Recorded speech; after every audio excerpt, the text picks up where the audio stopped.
제가 동도교회에서 부목사 생활할 때 한 해 동안에 장례를 이제 장례가 터지면 지역 불문하고 다 같이 달려들어서 교육자들이 그 장례를 치르거든요. 그 치를 때 대충 1년에 몇 건을 치르나 대충 한번 세어보니까 약 60-70건을 그때 장례를 치렀어요. 60-70건. 그런데 그 많은 장례 중에도 제 머릿속에 기억나는 그런 장례는 그렇게 많지 않아요. 나이 많으신 권사님이 마지막 순간에 이제 정말 마지막 숨을 거두기 직전에 가족들이 둘러앉아서 마지막 보내면서 찬송을 하자고 그래서 막 찬송을 하는데 그 얼굴이 환하게 펴지면서 그냥 웃는 모습으로, 얼굴은 쭈글쭈글하지만 웃는 모습으로, 환하게 웃는 모습으로, 그리고 정말 언제 돌아가셨는지 모르게 그렇게 가셨어요.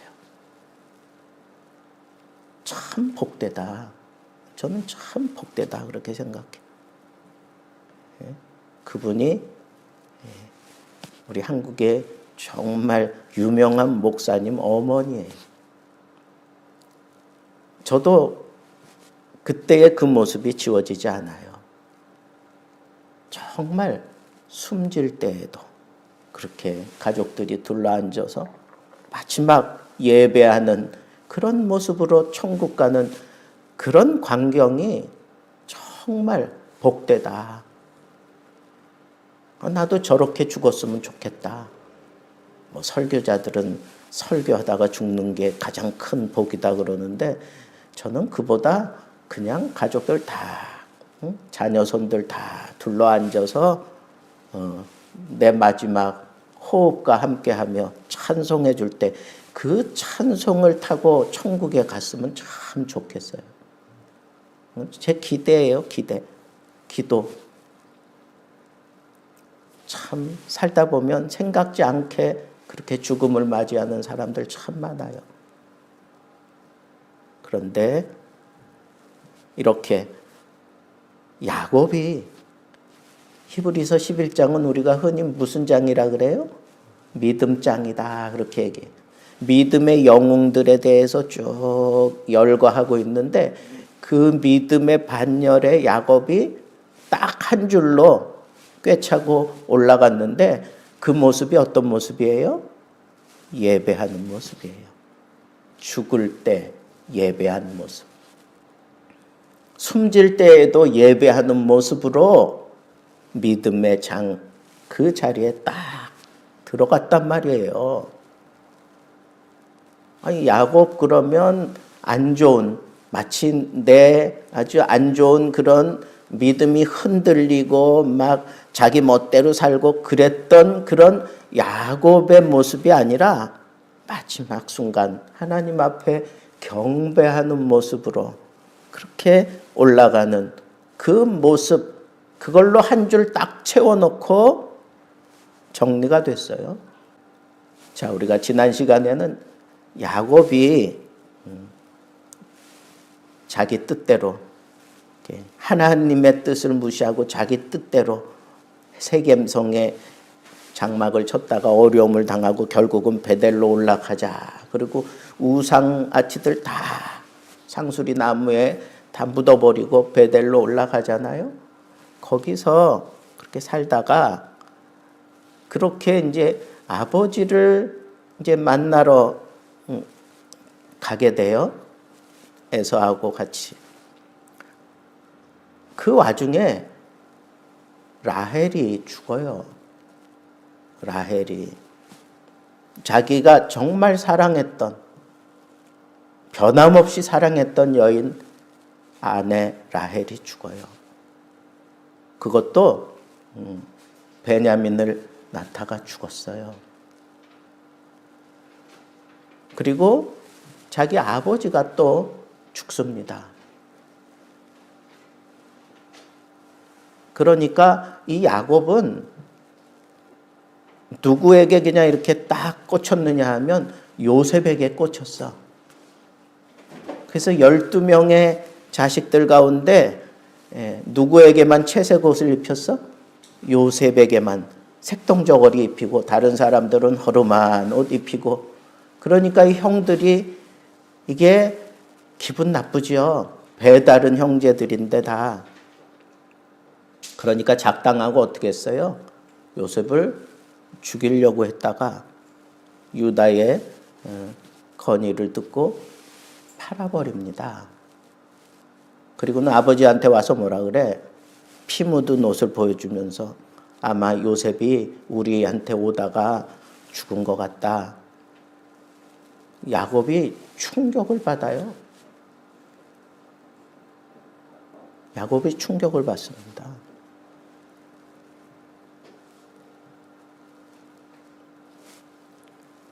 그러다가 20년이 지나고 난 이후에 야곱이 살아있다고 하는 소리를 들어요. 그죠? 야곱이 살아있다는 얘기를 들어. 그러니까 안 믿었어요. 야곱이 그 얘기를 듣고는 믿지 않았어요. 그런데 나중에 야곱이 이 수레를 보내요. 야곱에게 수레를 보내. 왕족들이나 타는 그런 화려한 수레를 보냅니다. 그 수레를 보고 믿는 거예요. 정말 야곱이 살아있구나 라고 그렇게 믿어요. 믿으면서 요셉이 초청을 하니까 내가 이곳에 좋은 땅을 허락해 줄 테니까 모든 식솔들 데리고 와서 여기서 이 흉년을 지내가라고.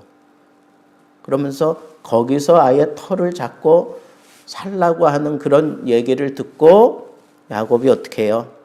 용기를 내서 내가 야곱이 이제 요셉을 만나러 가겠다. 응?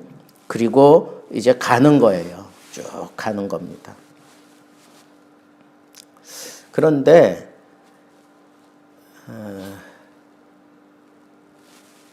가다가 부엘세바라고 하는 그 지역을 통과해 가다가 야곱이 길을 멈추는 거예요. 그리고는 거기서 하나님 앞에 제단을 쌓아요. 거기서 하나님 앞에 예배 드린다고. 근데 그때 야곱의 그 상태가 두려움에 사로잡혀 있는 상태였어요. 그래서 야곱이 제단을 쌓을 때 하나님이 나타나셔서 두려워하지 말아라. 그렇게 하나님이 다독이시는 모습을 봐요. 야곱이 뭘 두려워했을까요? 자기 지금 130세야. 130세에 이 자녀들 다 데리고 지금 가는데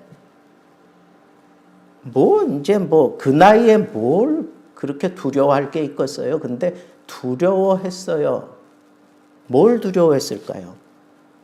첫째는 제가 곰곰이 생각해 보니까 애굽이잖아요. 거기 애굽. 요셉이 거기 총리로 있다고는 하지만 거기는 애굽이에요. 애굽은 어떤 도시예요? 우상이 가득한 도시라고. 자기 선친들이 그 애굽과의 그 갈등으로 심각한 일들을 겪기도 하고 난처한 일을 겪기도 하고 그랬었잖아요. 우상으로 가득 차 있는 도시라고. 누가 제일 싫어할까요? 하나님이 싫어할 거 뻔히 아는데 내가 지금 이 식솔들을 다 데리고 그곳으로 가야 하나? 여러분, 아브라함과 이 야곱이 같이 살았을까요? 못 살았을까요?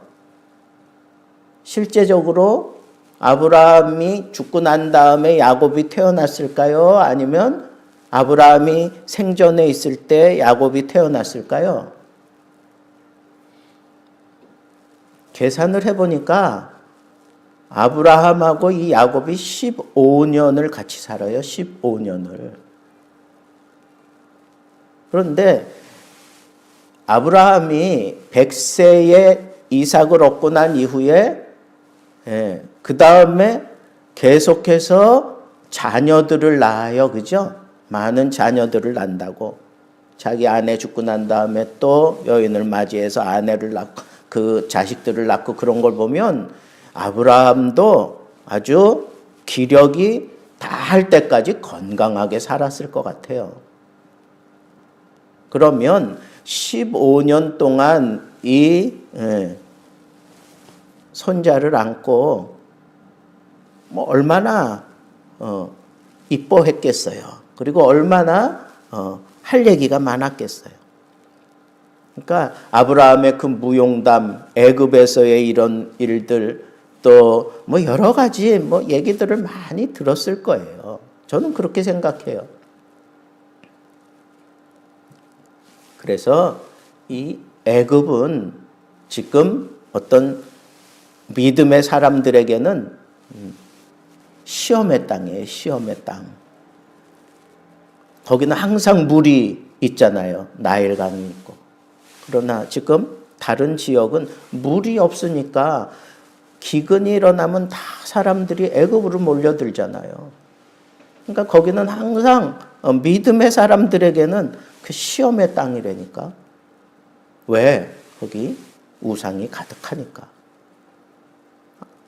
야곱이 이걸 몰랐던 게 아니에요. 우상 소굴에 내려간다고 하는 게 어쩐지 깨림직한 거예요. 거기 잠시 요셉을 보고 올라오고 그러는 게 아니라 온 식솔들 다 데리고 가는 거잖아요. 거기 가서 정착하고 살려고 가는 거잖아요. 두 번째는 이삭이 하나님께 이제 예배를 드리고 이 풍성해진 그런 거부가 되잖아요. 그 땅이 바로 지금 하나님이 약속한 그 땅이란 말이에요. 거기서 100배의 결실을 거두어 드리고 거기서 하나님께로부터 약속을 받았어요. 그러니까 그 땅에서 하나님이 책임져 준다고 하는 것을 야곱에게도 약속을 했어. 그 가나안 땅에서. 그러니까 하나님이 나에게 분명히 이 땅에서 나와 내 후손들에게 복을 주시마 약속하셨는데 내가 갔다가 이 나이에 갔다가 과연 내가 돌아올 수 있을까?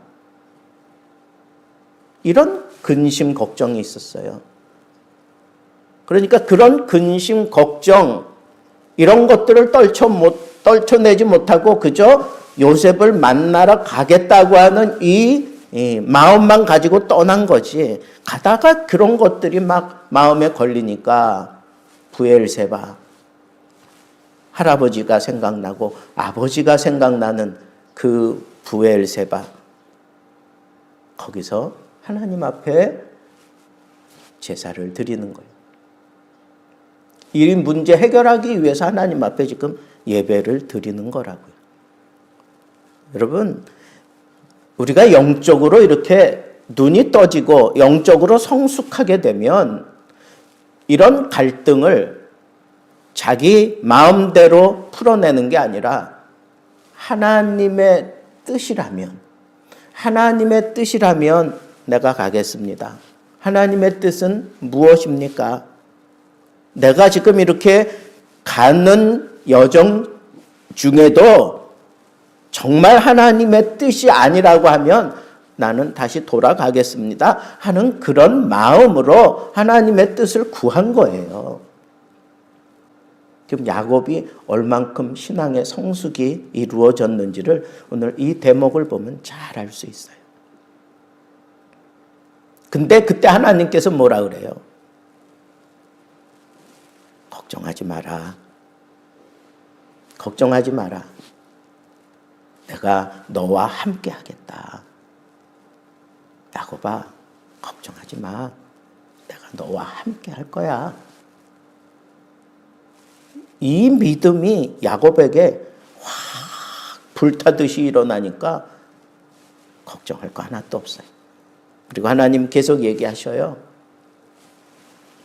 요셉이 내 눈을 감길 것이다.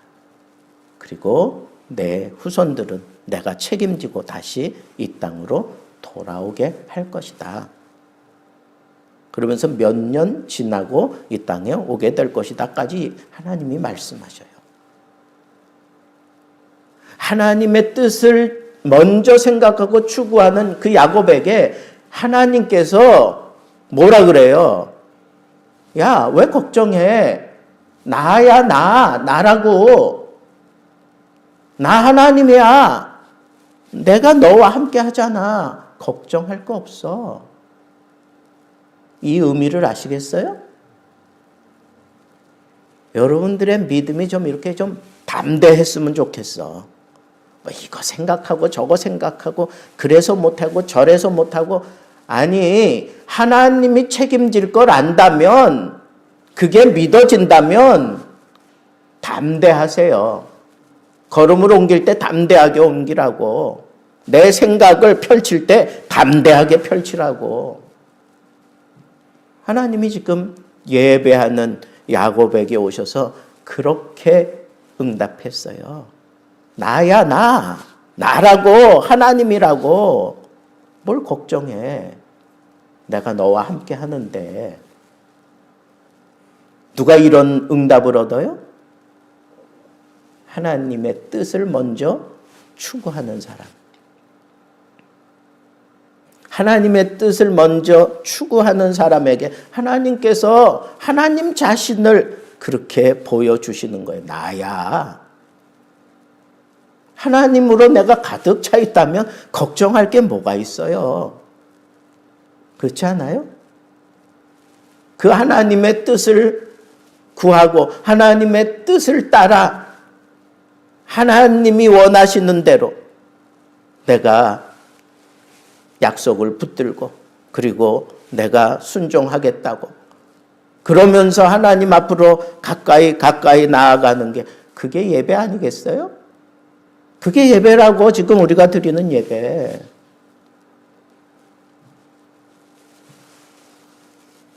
그리고 그 브엘세바에서 예배를 딱 마치고 떠나는 거예요. 하나님께서 이 야곱의 갈등을 이렇게 풀어주셨어요. 나야, 내가 너와 지금 함께 하고 있어. 걱정하지 마. 두려워하지 마. 내가 다 알아서 해줄 거야. 그렇게 지금 약속하고 있다고요.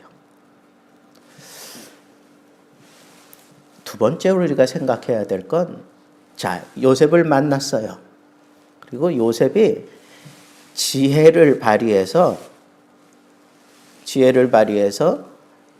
이 모든 이스라엘 백성들, 그러니까 이스라엘의 그 자녀손들이 살아갈 수 있도록 그 모든 것들을 다 이렇게 책임지고 그걸 풀어갈 수 있는 직책을 줘요. 그래서 그걸로 인해서 바로가 아주 부강해지는 그런 혜택을 입게 만드는데, 이스라엘의 그 후손들이 그 일을 담당하게 만들어줘요. 그러니까 바로가 이 모든 세계에서 쏟아 들어오는 그 모든 물품들을 잘 통관시키고 정리하고 그걸 잘 이렇게 더 부풀리고 막 이런 것들을 이스라엘 백성들이 지혜롭게 잘하거든. 애굽 백성들은 이 목축 이런 걸 안 해요. 목축 이런 걸 하는 사람들을 아주 부정하게 생각을 해. 그런데 그 양식을 사러 오는 사람들이 다 그런 걸 가지고 들어오거든. 이거 드릴 테니까 우리에게 양식을 달라고. 그러면 그런 것들을 누가 그러면 관리해야 되겠어요? 결국은 이스라엘 사람들이 그걸 다 관리해야 되는 거예요. 야곱의 식솔들이. 그걸 잘 관리해서 부풀리고 그런 난 수익을 왕궁에다가 주니까 바로도 좋잖아. 그죠? 바로도 좋잖아. 그러니까 이 요셉이 지혜를 잘 써가지고 이스라엘 그 후손들이 그 땅에서 마음껏 번성할 수 있도록 만들어 준 거예요. 그런 일들을 하면서. 그래서 야곱이 거기서 애굽에 간 지 17년 동안 그렇게 평안하게 산 거예요. 그러면서 그냥 뭐 재물이 늘어나 자녀손들이 또 뭐 더 생기고 막 이러는 거예요. 그런데 이 야곱이 평안할 때에 이제 뭐 자기가 정말 하나님 앞에 설 거다라고 하는 그런 기대만 가득 차 있는 그때에 이 야곱은 정말 멋진 신앙인이었어요. 그냥 그러다가 그냥 죽으면 되잖아. 근데 야곱이 걱정을 한 거예요. 무슨 걱정을 했느냐. 정말 남부를 것 없이 그냥 풍성하게 사는데 이 야곱은 그 마음에서부터 막 차고 올라오는 게 있어서 그게 뭐냐 하면 하나님이 나에게 허락했던 나를 만나 주시고 나에게 은혜를 베풀어 주시고 또 하나님을 다시 만나게 만들어 주시고 그리고 그 안에서 자기의 모든 갈등 다 풀어내 주시고 거기서 풍성해졌던 그 가나안 땅에 대한 향수가 있는 거예요.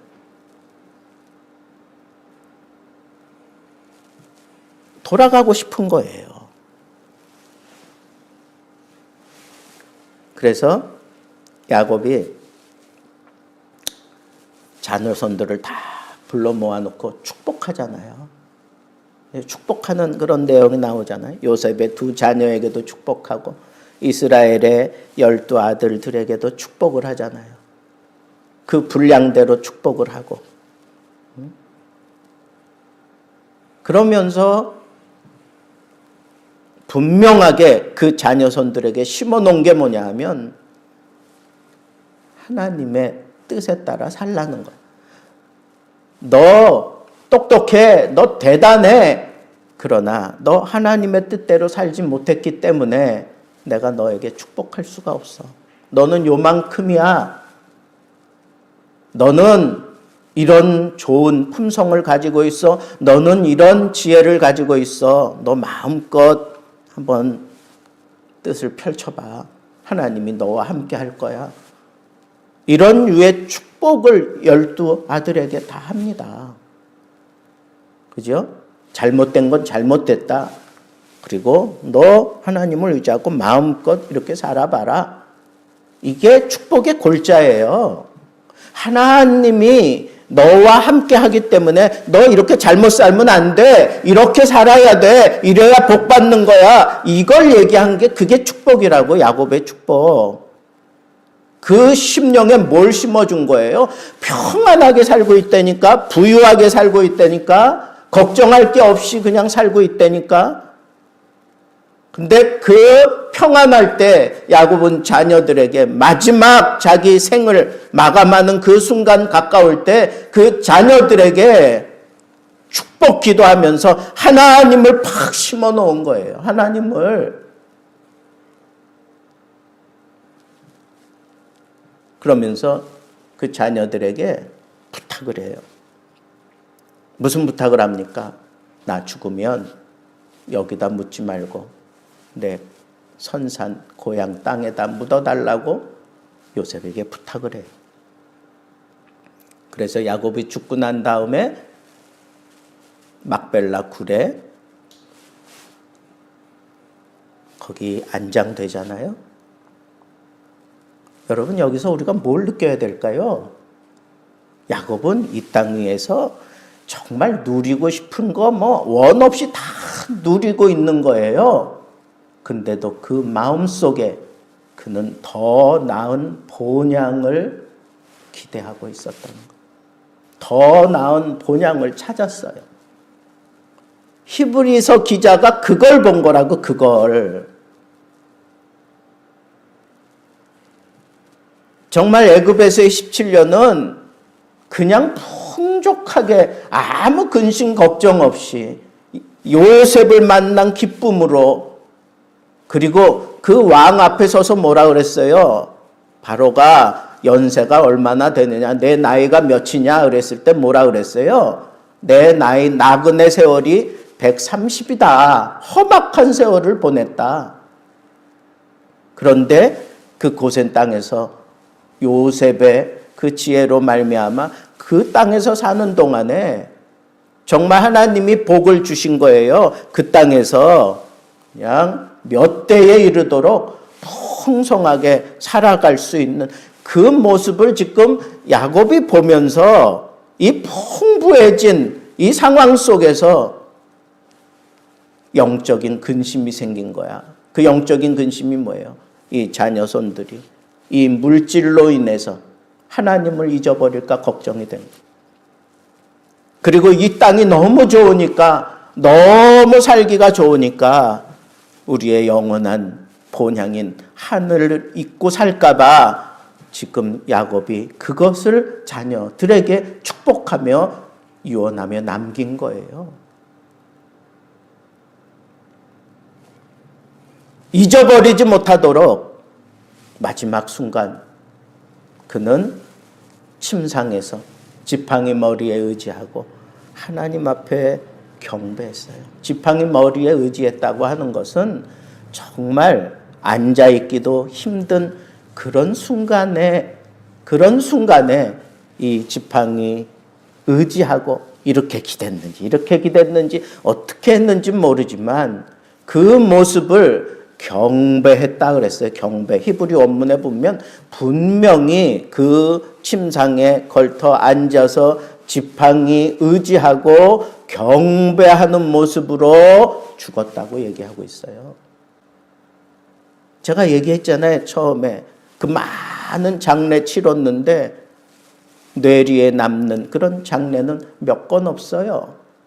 근데 가장 선명하게 남는 건 바로 그 죽는 그 순간에 가장 경건한 모습으로 자녀 손들에게 그 경건한 모습을 보이고 환하게 웃는 모습으로 천국 가는 그 모습을 남긴 그 신앙의 어른이 그 자녀 손들에게 듬직한 그런 배경이 되는 거예요.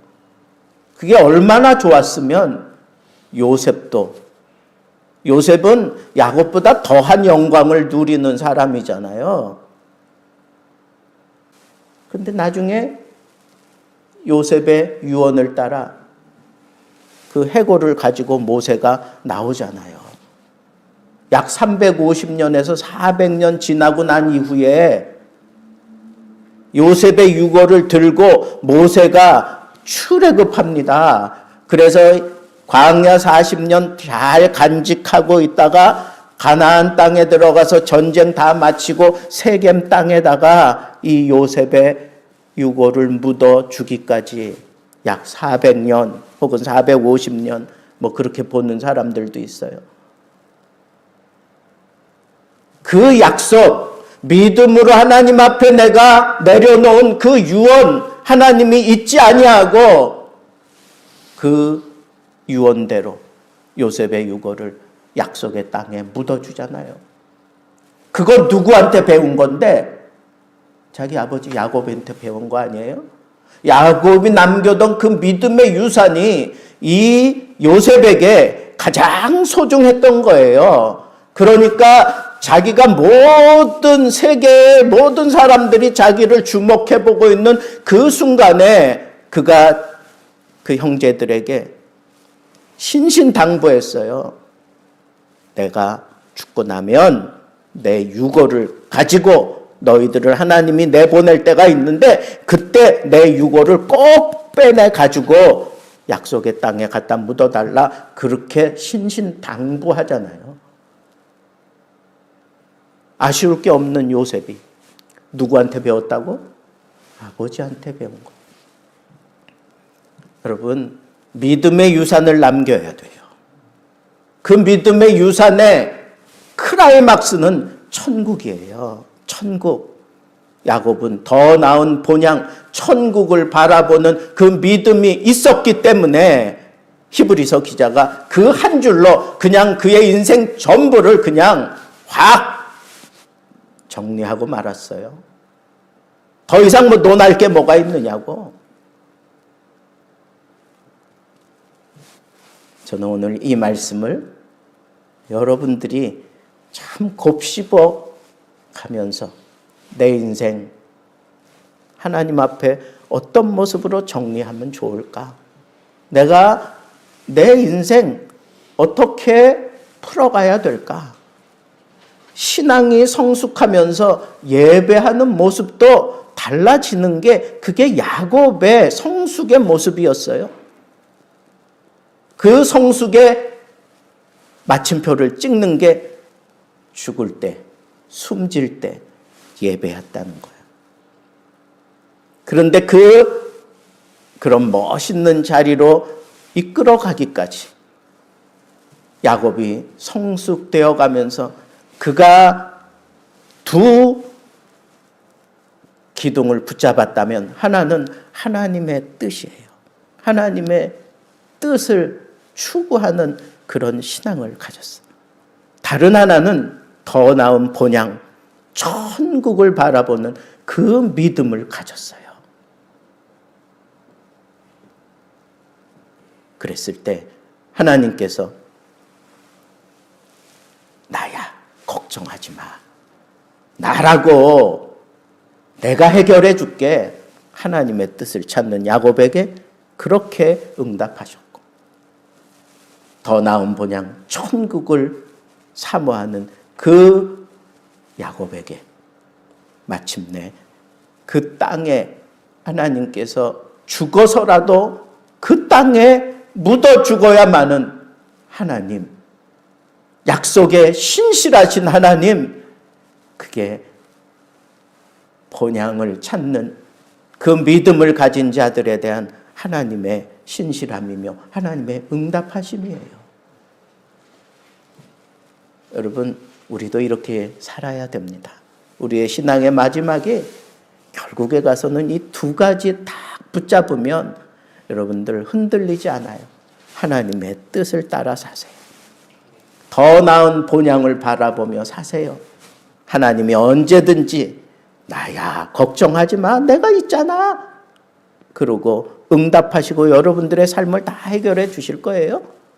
그리고 더 나은 본향을 바라보면 하나님께서 그 사람이 죽어서라도 몇백 년이 지나서라도 그 믿음을 대물림해가며 하나님이 반드시 이루어내고야 마시는 그 하나님, 우리가 예배하면서 늘 만나야 되는 그런 하나님이에요. 오늘도 여러분 이 예배 시간에 나야, 걱정하지 마. 병들었어? 걱정하지 마. 내가 해결해 줄게. 힘들어? 걱정하지 마. 내가 풀어줄 거야. 괴로워? 아니야. 오히려 너 찬송하게 만들어 줄게. 여러분, 이 땅 위에서 내가 만족하다고 거기에 무너져서도 안 되고, 내가 힘들다고 거기에 지쳐서 쓰러져서도 안 돼요. 왜? 우리에게는 천국이 있기 때문에 그렇습니다. 우리도 야곱처럼 마지막 순간 가장 경건한 모습으로 예배하는 이 모습으로 자녀 손들에게 믿음의 유산을 남길 수 있는 멋진 예배자들 되기를 우리 주님의 이름으로 축복합니다.